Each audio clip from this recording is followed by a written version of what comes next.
हम लोग respiratory system की शुरुआत करते हैं। हम लोगों ने अब तक ये पढ़ा हुआ है, जितनी क्लासेस हमारी हुई हैं, कि शरीर को ऊर्जा की जरूरत होती है चलने के लिए, किसी भी काम को करने के लिए। और ऊर्जा कैसे प्राप्त हो रही है? मेटाबॉलिज्म से प्राप्त हो रही है। और मेटाबॉलिज्म में किसकी भूमिका होती है? ऑक्सीजन की भूमिका होती है। ऑक्सीजन के बिना मेटाबॉलिज्म नहीं हो सकता है। हमें ये जानना चाहिए कि अगर हो जाए एग्जाम में पूछे मेटाबॉलिज्म जनरली कहाँ होता है, तो वो होता है कोशिका में। कोशिका में भी कहाँ? कोशिका के माइटोकॉन्ड्रिया में होता है। और उसमें एक साइकिल चलता है जिससे कि एटीपी रिलीज होता है, बहुत सारी चीजें रिलीज होती है उसमें, एटीपी मेन में कह रहा हूँ। उस साइकिल का नाम होता है क्रेब्स साइकिल। माइटोकॉन्ड्रिया में जो पूरा प्रोसेस होता है एटीपी रिलीज होने का, उसको क्रेब्स साइकिल कहते हैं।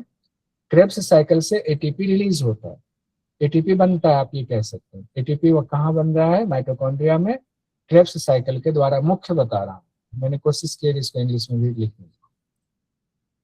अब क्या होता है? ऑक्सीजन की महत्वपूर्ण भूमिका हुई। ऑक्सीजन कैसे पहुंचता है? श्वास के द्वारा हमारे शरीर में पहुंचता है। और हम ये जानते हैं कि अगर 3 मिनट तक हमने श्वास नहीं लिया, सामान्यतः ये माना जाता है, तो एक इंसान की मृत्यु हो जाती है साइंटिफिकली। 3 मिनट तक श्वास नहीं लिया तो मृत्यु हो जाएगी। ये अलग बात है कि विशेष लोगों में जिन्होंने अभ्यास किया हुआ, योगियों पर ये नियम लागू नहीं। जो योगी है रियल, हम लोग योग साधक है, हो सकता है हमें साथ में से किसी की क्षमता ऐसी हो कि 3 मिनट से ज्यादा श्वास रोक लें, वो अलग बात है। जनरली ऐसा माना जाता है। तो ऑक्सीजन नहीं मिलने से क्या होता है ऐसा कि मृत्यु हो जाती है? क्योंकि मेटाबॉलिज्म नहीं हुआ तो आपके टिश्यूज, आपके सेल्स निष्क्रिय हो जाते हैं, वो डेड हो जाते हैं, इनएक्टिव हो जाते हैं, इसीलिए हमारी मृत्यु हो जाती है। तो इससे साबित होता है कि जीवन के लिए ऑक्सीजन नितांत आवश्यक। क्या आवश्यक है? ऑक्सीजन नितांत आवश्यक है। तो यहीं पर ऑक्सीजन कितना इंपॉर्टेंस रखता है, एक वीडियो के जरिए हम लोग देखने की कोशिश करते हैं। देखिए, ये एआई जनरेटेड वीडियो है। श्वास ले रहे हैं ना, ऑक्सीजन एकदम नितांत आवश्यक, जीवन कैसे आनंदित चेहरा हो जाता है। और जब शुद्ध हवा हो पहाड़ों पर, दिल्ली वाली में, दिल्ली में तो बहुत पॉल्यूटेड एयर है, तो यहाँ पर थोड़ा चेहरा जो स्ट्रेस में भी आ जाता है। लेकिन देखिए ये चेहरा क्या है, ऐसा लगता है वो पहाड़ों में श्वास खींच रही है, ये एआई एंकर। और अगर इसको ऑक्सीजन ना मिले तो क्या होगा? मृत्यु हो जाएगी। और फिर श्वास खींच करके क्या होता है, हम लोगों ने देखा हुआ, लंग्स में आया, लंग्स में आपके क्या होता है? एल्वुली होता है, एल्वुलाई होता है। एल्वुलाई में क्या होता है? एक्सचेंज होता है ऑक्सीजन और कार्बन डाइऑक्साइड का। फिर वो पहुंचता कहाँ पर है? वो पहुंचता है फिर आपके ब्लड में। और ब्लड में देखिए यहाँ पर आके आकर के टिश्यूज में क्या होता है? ऑक्सीजन को दिया जाता है टिश्यूज में, सेल्स में कार्बन डाइऑक्साइड लिया जाता है। ये प्रक्रिया चलती रहती है, श्वसन के दौरान यही होता है। तो इसके पूरे ट्रैक को हम समझेंगे, रिस्पिरेटरी ट्रैक क्या होता है। अब इसको अभी और समझना है हमें, तो पहले हम लोग इसको और देखते हैं। श्वसन के दौरान मुख्यतः दो चीजें होती है शुरुआत में, बेसिक लेवल पर देखें क्या होता है? श्वास का लेना, श्वास का छोड़ना। कहाँ? बाहर के वातावरण से श्वास का लेना और बाहर के वातावरण में श्वास को छोड़ना, ये दो क्रिया चलती है। अब योग वाला शब्द अभी छोड़ दीजिएगा, योग में नहीं तो दिक्कत हो जाएगी। वहां श्वास और प्रश्वास होता है, उसको अभी छोड़ दे। वहां श्वास होता है, श्वास लेना को श्वास कहते हैं, प्रश्वास मतलब श्वास छोड़ना को प्रश्वास कहते हैं। साइंस में जब हम लोग आते हैं तो यहाँ इंस्पिरेशन कहते हैं और एक्सपिरेशन कहते हैं। Inspiration, expiration. हिंदी में प्रश्वसन और निःश्वसन, प्रश्वसन और निःश्वसन। कई जगहों पर इसको निःश्वसन और निःश्वसन भी कहते हैं। अगर नी में से निह हटा दिया जाए, इसको जैसे कि हटा दिया जाए, तो ये निःश्वसन हो जाएगा, ये हो जाएगा इंस्पिरेशन। और इसी में निह लगा दिया तो एक्सपिरेशन हो जाएगा। ये भी ध्यान रखिए, हिंदी में ऐसे भी कंफ्यूजन की स्थिति हो सकती है। हमने यहाँ लिखा हुआ प्रश्वसन, प्रश्वसन हुआ इंस्पिरेशन, खींचना इन, और निःश्वसन हुआ एक्स, बाहर निकाला, एक्सपिरेशन। ये दो क्रिया चलती रहती है, सब जानते हैं, इसमें बहुत ज्यादा समय नहीं लेंगे। लेकिन इस दो क्रिया के दौरान होता क्या है? होता यह है कि ऑक्सीजन अंदर जा रहा है। ऑक्सीजन तो सर 21% ही होता है, सिर्फ ऑक्सीजन सिर्फ 21% होता है। 21% जा रहा है, बाहर आ रहा है। लेकिन क्या पूरा 21% इस्तेमाल हो रहा है? नहीं, 21% भी इस्तेमाल नहीं हो रहा है, 4-5% मुश्किल से इस्तेमाल होता है, उतने में ही काम हो जाता है। फिर नाइट्रोजन की भी बहुत मात्रा होती है, नाइट्रोजन की भी जरूरत होती है, वो भी लेते हैं, उसके साथ और भी गैसेस होती हैं। तो जो भी हो रहा है, यानी श्वास लेना और छोड़ने की जो क्रिया हो रही है, अंदर कौन सी क्रिया ऐसी होती है?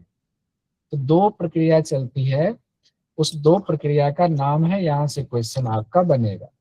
एक को कहते हैं बाह्य श्वसन, उसी को कहते हैं फुफ्फुसीय श्वसन, और इंग्लिश में कहते हैं एक्सटर्नल रिस्पिरेशन या पल्मनरी रिस्पिरेशन। ध्यान देखिए, बाह्य श्वसन, अंतः श्वसन, बाह्य श्वसन, अंतः श्वसन, या फिर फुफ्फुसीय श्वसन या उत्तक श्वसन, फुफ्फुसीय श्वसन या उत्तकीय श्वसन, या उसको कहेंगे पल्मनरी रिस्पिरेशन या टिश्यू रिस्पिरेशन, टिश्यूज रिस्पिरेशन, या उसको सेल रिस्पिरेशन भी कह सकते हैं।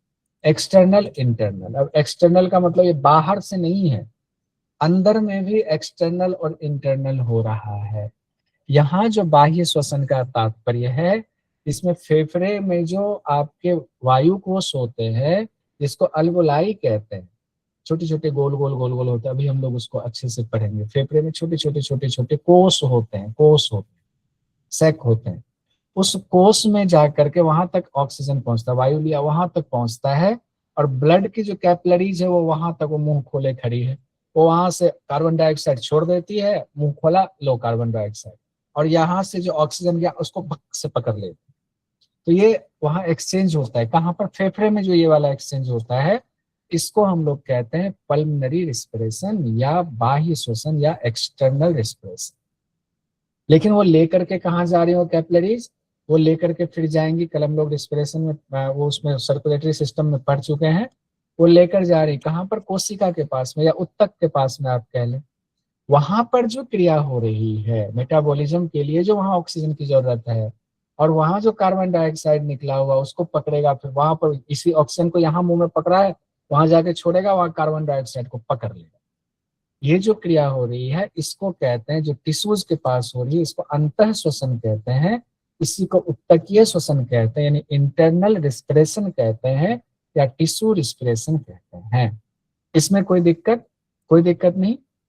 इसको वीडियो के द्वारा फिर से हम समझते हैं। देखिए, ये तो इन्होंने श्वास लिया, श्वास लेने के बाद क्या हुआ, यहाँ पर चल रहा है आपका, यहाँ दो क्रिया हो रही। कौन सी दो क्रिया हो रही है? तो ये दो क्रिया हो रही। एक हो गया आपका बाह्य श्वसन वाला, देखिए बाह्य श्वसन में वीडियो में भी दूसरी तरफ है, और इधर अंतः श्वसन का, बाह्य श्वसन, अंतः श्वसन। फिर देखिए, यहाँ से नहीं, यहाँ से, हाँ, ये बाह्य श्वसन में हुआ, लंग्स में क्रिया हो रही है, और अंतः श्वसन में कहाँ क्रिया हो रही है? ये उत्तक के पास, सेल्स के पास क्रिया हो रही है।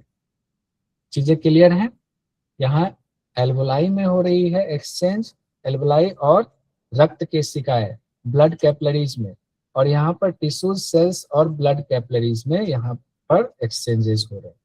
तो जो अंदर वाला एक्सचेंजेस, एकदम अंदर वाला, उसको कहेंगे इंटरनल, बाहर वाले को एक्सटर्नल। अब इसमें कौन कौन से अंग भाग लेते हैं ये हम लोग देखते हैं, और अभी इसको याद करेंगे। आज की क्लास यहीं पर कंप्लीट करेंगे, लेकिन ये देख करके क्या देखेंगे? सवाल उठता है कि बाह्य और अंतः श्वसन जो हम लोगों ने देखा, उसमें पूरी प्रक्रिया में कितने अंग, वो प्रक्रिया कैसे संपन्न होती है, कितने अंग हिस्सा लेते हैं। तो पहले हम लोग कितने अंग हिस्सा लेते हैं इसको देखेंगे, फिर कैसे संपन्न होती है वो क्रिया उसको देखेंगे। तो कई अंग इसमें होते हैं, और वो अंग मिल करके बनाते हैं रिस्पिरेटरी ट्रैक, बनाते हैं, पाथ बना देते हैं, रिस्पिरेटरी पाथ बनाता है, रिस्पिरेटरी ट्रैक बनाता है। कौन कौन से अंग होते हैं? देखिए, एक नाक हुआ, फिर नेजल कैविटी हुआ, यानी नोज और नेजल कैविटी, दो तो सब लोगों ने देखा, हाँ छू छू के देखी, नाक है और उसमें अंदर उंगली मत डालिएगा, नाक, नेजल कैविटी अंदर है। दो चीजें हो गई। फिर उसके बाद हम लोगों ने फेरिंग्स पढ़ा हुआ था, फेरिंग्स, फेरिंग्स याद आया? ये दोनों के लिए इंपॉर्टेंट होता है, ये पाचन संस्थान के लिए भी इंपॉर्टेंट है फेरिंग्स, और ये आपके श्वसन संस्थान के लिए, रिस्पिरेटरी सिस्टम के लिए भी इंपॉर्टेंट है। दोनों में इसकी भूमिका होती है फेरिंग्स की। फेरिंग्स के बाद क्या होता है? लेरिंग्स होता है। लेरिंग्स किसमें है? आपके श्वसन तंत्र में आ गया, जिसको स्वर यंत्र कहते हैं, लेरिंग्स हो गया। यानी कि फेरिंग्स के बाद लेरिंग्स हो गया। लेरिंग्स के बाद फिर ट्रैकिया आ गया, जिसको श्वास प्रणाल कहते हैं। ट्रैकिया, ट्रैकिया, ट्रैकिया क्या कहते हैं? श्वास प्रणाल। अभी देखेंगे तस्वीर में, अच्छे से समझेंगे, एक भी शब्द आपको छोड़ेंगे नहीं कि कहाँ कौन सा पोजीशन है। फिर उसके बाद ट्रैकिया के बाद ब्रोंकाई आ गया, श्वास नली, ब्रोंकाई। ब्रोंकाई के बाद क्या हुआ? ब्रोंक्योल्स आया, ब्रोंक्योल्स, ब्रोंक्योल्स हो गया। फिर ब्रोंक्यूल्स लास्ट में जाकर के छोटे छोटे जो है कांच की गोलियां होती है ना, वैसे वैसे दिखता है, कांच की गोलियों से वायु कोश होता है, सेक्स होते हैं, एयर सेक्स होते हैं हमारे लंग्स में, उस एयर सेक्स तक पहुंच जाता है, यानी कि वायु कोश उसको कहते हैं, जिसको एल्वोलाई कहते हैं। एल्वोलाई, अब अमेरिकन उच्चारण अलग होता है, ब्रिटिश अलग होता है, एल्वोलाई कहते हैं। और ये दोनों कहाँ पर हो रही सारी क्रिया, तो ये हो रही लंग्स में हो रही है, जिसको कहते हैं हम लोग फेफड़ा, या उसको फुफ्फुस कहते हैं, फुफ्फुस, फुफ्फुस। तो अब देखिए एक बार इस तस्वीर में, अभी हम लोगों ने टेक्स्ट में देखा, तस्वीर के जरिए देखेंगे, फिर कई तस्वीर देखें। इसमें देखिए सबसे पहले क्या है आपका, ये नाक वाला हिस्सा है, श्वास लेंगे तो पहले यहाँ, फिर नाक में कैविटी होता है, खाली जगह को कैविटी कहते हैं, तो नोजल कैविटी हो गया, नेजल कैविटी। फिर हम लोगों ने देखा था फेरिंग्स होता है, और फेरिंग्स के 3 पार्ट होते हैं, नेजो, ओरो और लैरिंगोफेरिंक्स। लेरिंगोफेरिंग्स होता है, बहुत बढ़िया, लेरिंगोफेरिंग्स होता है। तो 3 पार्ट होता है, किसका होता है 3 पार्ट, फेरिंग्स का 3 पार्ट होता है। तो तीनों पार्ट को भी अभी हम लोग देखेंगे, पहले हम देख चुके थे, नाक वाले हिस्से के पास हुआ, मुख वाले हिस्से के पास हुआ, मुख से नीचे वाले हिस्से के पास हुआ, 3 पार्ट होता है किसका, फेरिंग्स का, इसको ग्रसनी कहते हैं। अब इसको सीक्वेंस में भी हो सकता है कि सजाने के लिए दे दे, श्वसन तंत्र के अंगों को ऊपर से नीचे क्रम में सजाएं, या नीचे से ऊपर क्रम में सजाएं, ऐसे भी हो सकता है। फिर आपका आ गया लैरिंग्स, लैरिंग्स क्या हो गया, ये वाला पोर्शन जो हो गया आपका लैरिंग्स का हो गया, स्वर यंत्र वाला पोर्शन, यहाँ यहाँ पर हमने इसको तस्वीर में दिखाया है, ये हो गया आपका। इसी में आपका ये थायराइड वाला भी है, इसी में आपका थायराइड वाला भी है, इसी में आपका वोकल कॉर्ड भी होता है। किसमें होता है वोकल कॉर्ड, ये सब लैरिंग्स के अंतर्गत वोकल कॉर्ड आ जाएगा। वोकल कॉर्ड से ठीक नीचे ये हिस्सा होता है आपका, ये ट्रैकिया हो गया, श्वास प्रणाली हो गया। क्या हुआ, ये श्वास प्रणाली हो गई, ये देखिए यहाँ श्वास प्रणाली। फिर ये श्वास प्रणाली दोनों तरफ बटेगा, दोनों लंग्स में जाएगा दोनों तरफ। तो दोनों तरफ जो बटा, ये 2 जो नली मोटी मोटी निकली श्वास प्रणाली से ट्रैकिया से, इसको ब्रोंकाई कहते हैं। क्या कहते हैं, ब्रोंकाई। तो एक हो गया आपका ये लेफ्ट ब्रोंकाई, और इधर हो गया आपका ये right bronchi, left bronchi, right bronchi. अब ये ब्रोंकाई जाकर के और फैल जाएगा और बट जाएगा कई नलियों में, कई नलियों में जो बटता है उसको क्या कहते हैं हम लोग, उसको कहते हैं ब्रोंक्यूल्स, उसको हिंदी में कहते हैं श्वसनिकाएं, ब्रोंक्यूल्स कहते हैं। ये देखिए यहाँ पर हमने तस्वीर में लगाया भी हुआ, ये जो और ब्रांचेस बट गए, सारे ब्रांचेस क्या है, ब्रोंक्यूल्स है।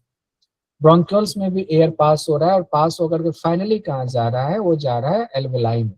ये जो छोटे छोटे आप देख रहे हैं, ये जो सेक्स देख रहे हैं, ये जो आप छोटी छोटी गोलियां देख रही हैं, ये जिसको यहाँ पर हमने बड़ा करके दिखाया हुआ है, ये गुच्छा जो दिख रहा है, ये गुच्छा क्या है, ये एल्वेलाई है, वायु कोश इसको कहा जाता है। फाइनली यहाँ तक आता है, और इस वायु कोश में क्या होता है, देखिए यहाँ पर आपको रक्त केशिकाएं होती हैं, ये देखा हमने, ये इसमें देखिए रक्त केशिकाएं, दोनों रक्त केशिकाएं हैं। कौन कौन से, वेन वाला कैपिलरीज ये ब्लू वाला है, और आर्टरी वाला कैपिलरीज हो गया ये रेड वाला हो गया। ये कैपिलरीज केशिकाएं हैं, और कहाँ पर जुड़े हुए हैं, ये कौन से, जो एल्वोलाई में जुड़े हुए हैं। एल्वोलाई में आकर के मुंह से निकाल दिया किसने, ब्लू वाले ने क्या निकाल दिया, कार्बन डाइऑक्साइड। ब्लू वाले ने कार्बन डाइऑक्साइड निकाला, और लाल वाले ने क्या किया, इस एल्वोलाई से ऑक्सीजन को मुंह में खींच लिया। और जैसे ही यहाँ पर कार्बन डाइऑक्साइड ब्लू वाले ने निकाला, वैसे ही श्वास में वो मिल गया और श्वास से बाहर निकल गया कार्बन डाइऑक्साइड। श्वास से जो ऑक्सीजन गया हुआ है उस एल्वोलाई में, वहां से इस लाल वाले कैपिलरीज ने उसको पकड़, यही चलता है। और ये जो डंडी है, ये डंडी क्या है, ये डंडी हुआ, ये डंडी हुआ, ये सारी डंडी क्या है, ये ब्रोंक्यूल्स। यहाँ तक क्लियर हो गया। अब इसको हम लोग आगे बढ़ते हैं, फिर आपसे पूछूंगा कि अभी हम लोग सीक्वेंस याद कर लेंगे।